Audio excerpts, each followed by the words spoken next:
आपका हार्दिक स्वागत है। धन्यवाद, आप सभी को नमस्कार। आगामी विधानसभा चुनाव की रणभूमि बच चुकी है। आपकी पार्टी, आप कांग्रेस के सक्रिय सदस्य हैं, जिला अध्यक्ष की जिम्मेवारी आपके ऊपर दी गई और वो भी पटना जैसे जगह से, और आपका गठबंधन आरजेडी के साथ है। तो सीट बंटवारे के लेकर के आपका क्या कहना है? देखिए, सीट बंटवारा वगैरह ऊपर की राजनीति का हिस्सा है, ये हमारे स्तर की राजनीति का हिस्सा है। सीट बंटवारा का फार्मूला के लिए तय किए गए हैं भारतीय राष्ट्रीय कांग्रेस द्वारा। अहमद पटेल जी, शक्ति सिंह गोहिल जी और वेणुगोपाल जी हमारे राष्ट्रीय नेता हैं, और बिहार प्रदेश कांग्रेस से डॉक्टर मदन मोहन झा जी हमारे अध्यक्ष हैं, अखिलेश प्रसाद सिंह जी हैं प्रचार अभियान समिति के अध्यक्ष हैं, और सदानंद बाबू जो विधायक दल के नेता हैं।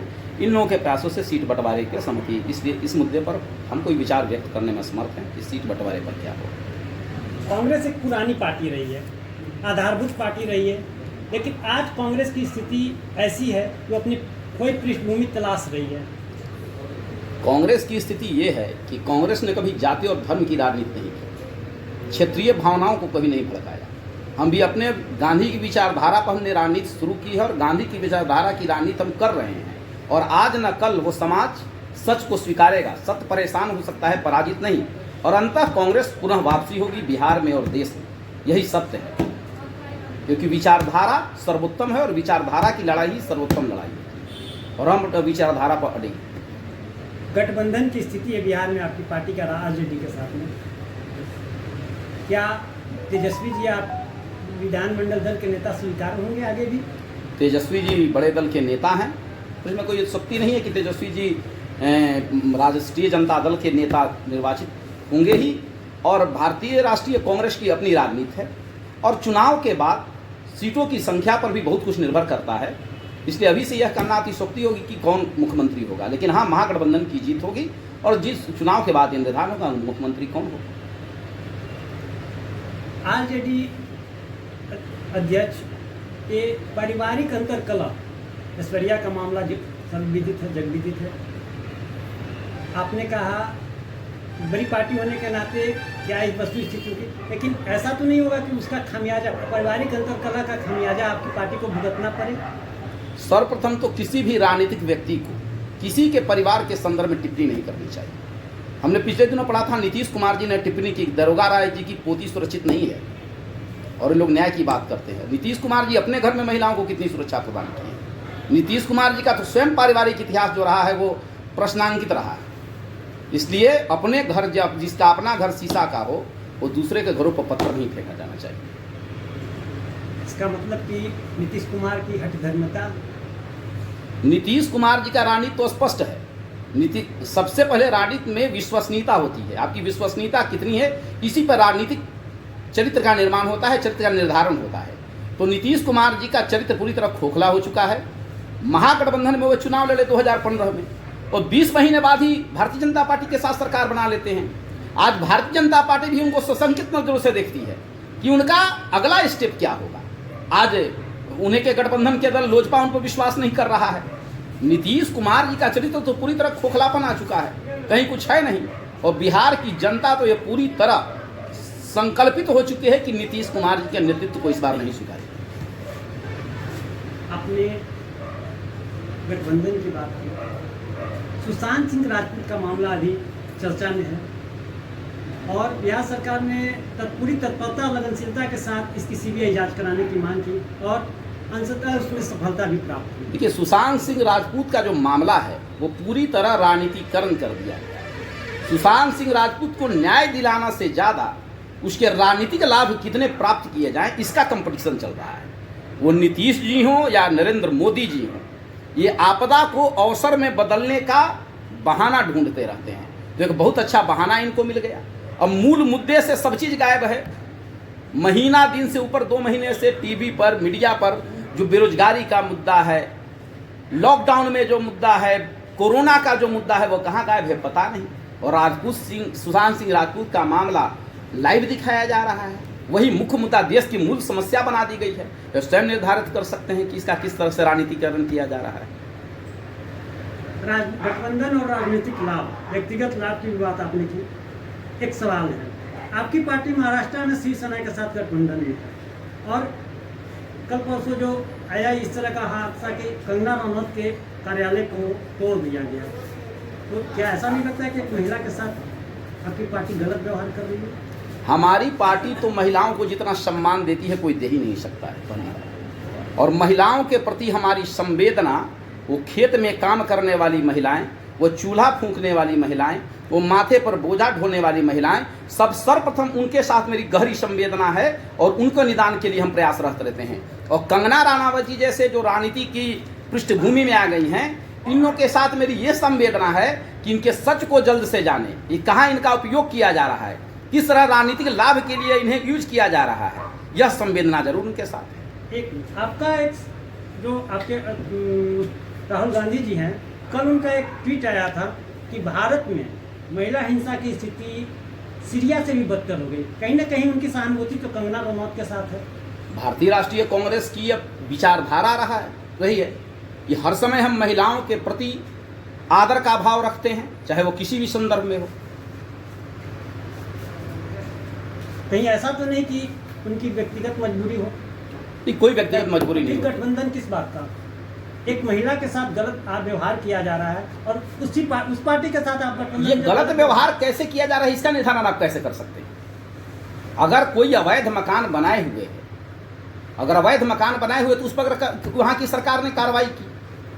अब ये सकते हैं अगर वो कार्रवाई गलत है तो उसके खिलाफ न्यायालय जाना चाहिए। लेकिन मौका तो नहीं दिया गया, बिल्कुल मौका नहीं दिया गया। 24 घंटे के और भी वैसी परिस्थिति। अब तो वहाँ की जो बीएमसी है, वहाँ की जो स्थानीय परिषद है, प्रशासनिक परिषद, उसके संदर्भित मामला है। ये इतना बड़ा मामला नहीं है कि इस पर राज्य सरकार या केंद्र की सरकार डिबेट करे। कंगना रनावत जी का मकान इतना इंपॉर्टेंस देश की मूल समस्या में नहीं है कि उस पर इतना बड़ा डिबेट होना चाहिए। लेकिन हमारा संविधान का जो बेसिक थीम है, एक के साथ भी अन्याय नहीं होना चाहिए। अन्याय हो ही नहीं रहा, अन्याय कहाँ हो रहा है? किसी के साथ अन्याय नहीं हो रहा है और उस पर जांच होनी चाहिए। हमारी पार्टी की अपनी विचारधारा है, हम कुछ मुद्दे पर उनके साथ हैं। अच्छा, एक चीज, बिहार में शिक्षा और चिकित्सा, इस मुद्दे पे आप क्या बोलेंगे? बिहार में चिकित्सा और शिक्षा, तो बिहार में चिकित्सा और शिक्षा इतना निचले पायदान पर जा चुका है कि आप कल्पना नहीं कर सकते हैं। बिहार की एक एक जनता इससे अभिभूत है। शिक्षक जो है लगातार सरकार से लड़ाई लड़ रहा है और सरकार जो है शिक्षकों के साथ दुश्मन की तरह बर्ताव कर रही है। यह पहली सरकार होगी, खासकर बिहार की, मैं चैलेंज के स्तर पर कह सकता हूं, जो सुप्रीम कोर्ट में बड़े बड़े वकीलों को रखकर अपने ही सरकारी शिक्षकों के खिलाफ जितनी लड़ाई लड़ी, आज तक देश की कोई सरकार शिक्षकों के खिलाफ इस तरह की लड़ाई नहीं लड़ी। और कांग्रेस तो कभी भी ऐसे कर ही नहीं सकती। कांग्रेस ने हर समय शिक्षकों को सम्मान दिया, शिक्षकों के साथ कभी दुर्व्यवहार नहीं किया, शिक्षक के साथ कभी न्यायालय नहीं गया और कोर्ट में उनके साथ लड़ाई नहीं लड़ी। सही बात है। और अस्पतालों की व्यवस्था तो आप देख ही सकते हैं। पीएमसीएच आप चल जाइए, पीएमसीएच की यह बदतर स्थिति आप देखिएगा। बिहार का एकमात्र अस्पताल जिसकी आप कल्पना नहीं कर सकते हैं। प्राइवेट अस्पतालों में किस तरह लूटपाट है। कोरोना मामले में 40-40 लाख का बिल बनाया जा रहा है। एम्स की बदतर स्थिति है। आप कहा जाता है एम्स खोलिए, यहाँ 2 एम्स खोलिए, अरे एक एम्स जो पटना में खोला गया उसका तो संचालन ठीक ढंग से कर दें। और हमारे क्षेत्र में, हमारे ही क्षेत्र विक्रम विधानसभा में trauma centre doctor CP Thakur ji जब केंद्रीय मंत्री थे तो खोल कर गए हैं, आज तक उसका मशीन सब सड़ चुका है। भारतीय जनता पार्टी की सरकार केंद्र में भी है, राज्य में भी है। तो शिक्षा के प्रति और स्वास्थ्य के प्रति इनकी क्या सोच है सो स्पष्ट है, इस पर कोई डिबेट करने की आवश्यकता ही नहीं है। शिक्षा की स्थिति बदतर है ये आप बोल रहे हैं, तो कहीं ना कहीं ऐसा तो नहीं कि उसके लिए उत्तरदायी आप भी हैं, क्योंकि इससे पूर्व गठबंधन के एक घटक आप भी थे, आपको भी मौका दिया गया था और विभागीय मंत्री आपके पार्टी से थे। सर्वप्रथम की विभागीय मंत्री जो जिस समय हमारी 20 महीने की सरकार रही तो जरूर शिक्षकों को आशा जगी थी और बिहार में देखने को मिला होगा कि हमारी जो पार्टी की विचारधारा के अनुसार जो काम किए वो आशा एक जगी कि शिक्षक शैक्षणिक स्थिति में सुधार होगा। परंतु अब वो तो व्यक्ति है नहीं हमारी पार्टी में, वो स्वयं नीतीश जी के साथ मिल चुके हैं, इसलिए उस पर टिप्पणी करना कहीं से न्याय संगत है। तो इसका आपको प्रायश्चित है, आपको और आपके पार्टी को, क्योंकि आपको एक जो मौका मिला उसे आपने खो दिया। मौका हमें जो मिला उसका हमने सार्थक प्रयास किया।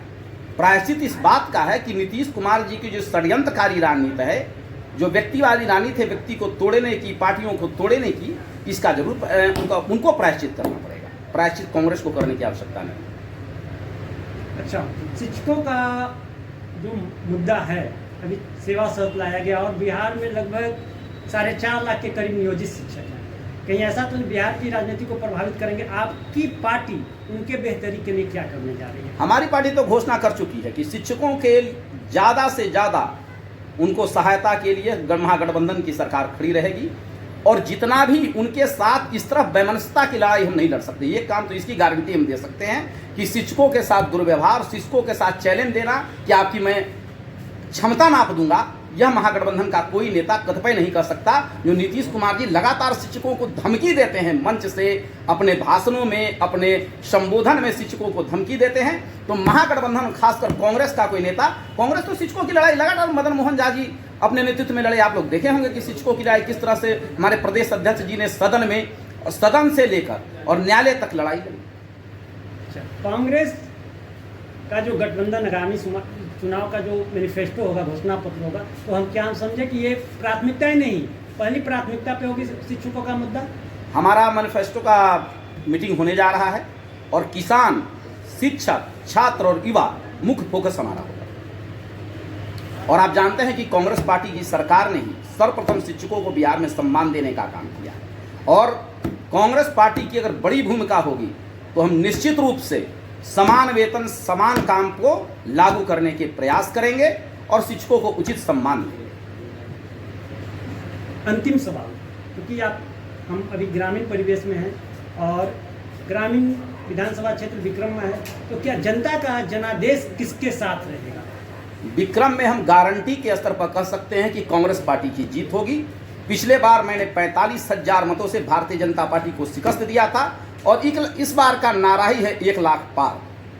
भारतीय जनता पार्टी को 1 लाख से ज़्यादा मतों से विक्रम में हम पराजित करेंगे, निश्चित रहिए। कहीं ऐसा तो नहीं घर हो बनाम बाहर, यह कोई मुद्दा ही नहीं है। ये विकृत मानसिकता के लोग बात करते हैं। राजनीति में घर बनाम बाहर का कोई मुद्दा ही नहीं होता है। अरे भाई, स्थानीय स्तर पर देख लीजिए तो उषा विद्यार्थी जी पालीगंज से विधायक हुए, जनार्दन शर्मा जी पालीगंज से विधायक हुए।